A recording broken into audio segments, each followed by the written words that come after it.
Saudara Presiden Joko Widodo dan Menteri Kesehatan Terawan Agus Putranto mengumumkan langsung kasus corona pertama di Indonesia. Kemudian berkaitan dengan ekonomi, ini memang memainkan gas dan rem karena memang kalau kasusnya turun, ekonomi itu pasti naik. Kalau kasusnya naik, ekonominya pasti turun, dan rumusnya itu. Nah, itu mencari equilibrium, mencari keseimbangan, disitulah yang sebetulnya paling sulit. Disesuaikan dengan keadaan lapangan yang juga medan di Indonesia tidak mudah karena pulau-pulau dan untuk distribusi vaksin saja, untuk distribusi obat-obatan saja memerlukan waktu yang tidak sedikit. Jadi alhamdulillah di kuartal pertama 2021 dari minus 0,7. Akibatnya sejumlah rumah sakit di daerah mulai kewalahan menerima pasien COVID-19. Penambahan kasus positif ini juga dipicu oleh varian Delta yang lebih cepat menular.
Halo teman-teman, Assalamualaikum warahmatullahi wabarakatuh. Gimana nih kabarnya? Semoga tetap sehat dan selalu dalam lindungan Allah SWT.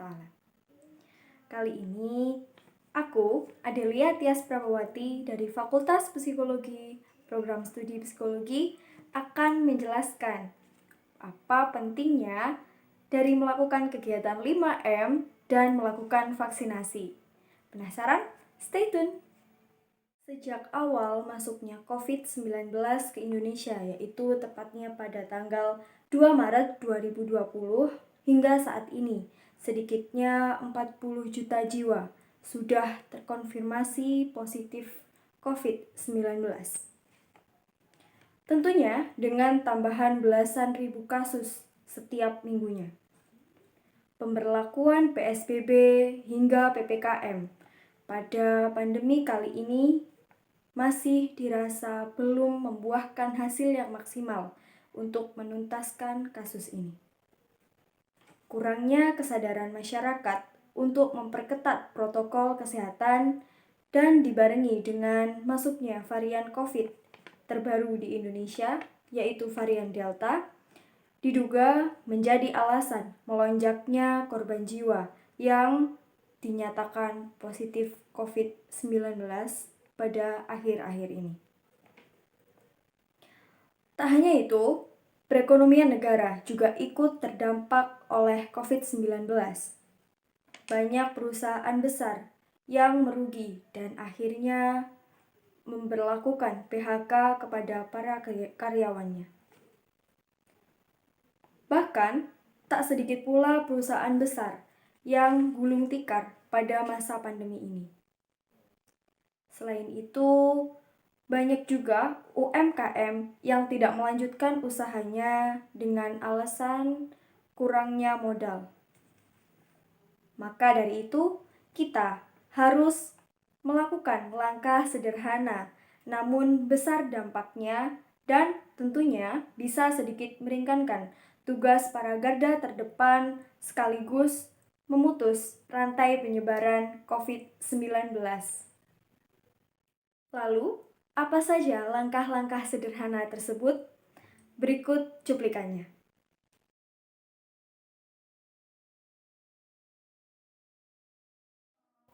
5M yang pertama ialah memakai masker. Di masa PPKM level 4 saat ini, kita dianjurkan memakai double masker, yaitu yang pertama menggunakan masker medis dan yang kedua menggunakan masker kain. Menggunakan double masker efektif mencegah virus corona sebesar 96,4%.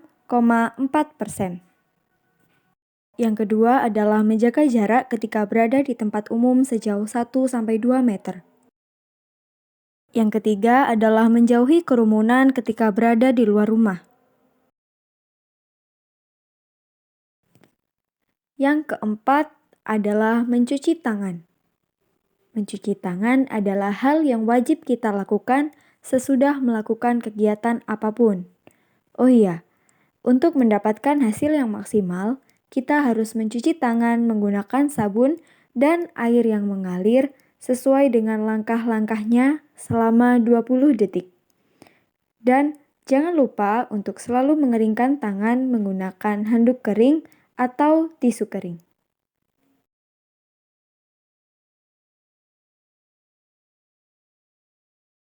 5M yang terakhir adalah mengurangi mobilitas.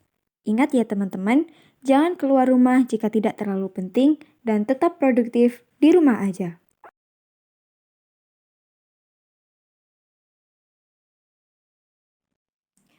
Yang terakhir adalah melakukan vaksinasi. Sudah melakukan vaksinasi bukan berarti kita sudah tidak bisa terpapar atau terinfeksi virus COVID-19 lagi, melainkan hanya mencegah supaya kita tidak sampai terkena atau terpapar virus ini lagi dan mengurangi dampak buruknya. Adapun beberapa manfaat lain dari melakukan vaksinasi ialah yang pertama, mencegah kita menyebarkan virus corona ke orang lain. Yang kedua, tidak hanya memutus rantai penyebaran virus corona, melainkan dalam jangka panjang, vaksin juga bisa menghilangkan virus ini dari Indonesia. Yang ketiga, mencegah virus corona menyebar dan bereplikasi yang menyebabkan atau memungkinkannya bermutasi dan mungkin menjadi lebih kebal terhadap vaksin.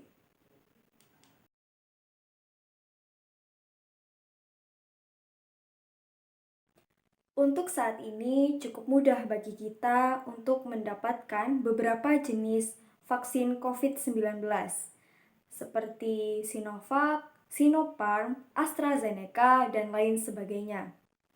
Hal ini dikarenakan sudah banyak pihak-pihak yang menyelenggarakan vaksinasi gratis bagi masyarakat. Lalu, bagaimana caranya supaya kita mendapatkan vaksin tersebut? Cukup mudah, kita cukup mendaftar di aplikasi Peduli Lindungi dengan menyertakan NIK, nama lengkap, dan tempat tanggal lahir. Mungkin sekian yang bisa saya sampaikan tentang pentingnya melakukan kegiatan 5A dan melakukan vaksinasi. Bila ada kurang lebihnya, saya memohon maaf yang sebesar-besarnya. Wassalamualaikum warahmatullahi wabarakatuh. Tetap jaga kesehatan, patuhi protokol kesehatan, dan tetap stay di rumah.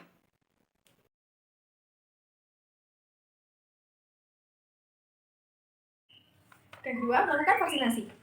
Perlu diingat, ketika kita sudah melakukan vaksinasi bukan berarti kita sudah tidak bisa terkena virus corona, melainkan vaksin hanya mencegah kita supaya tidak sampai terkena virus dan mengurangi resiko besarnya.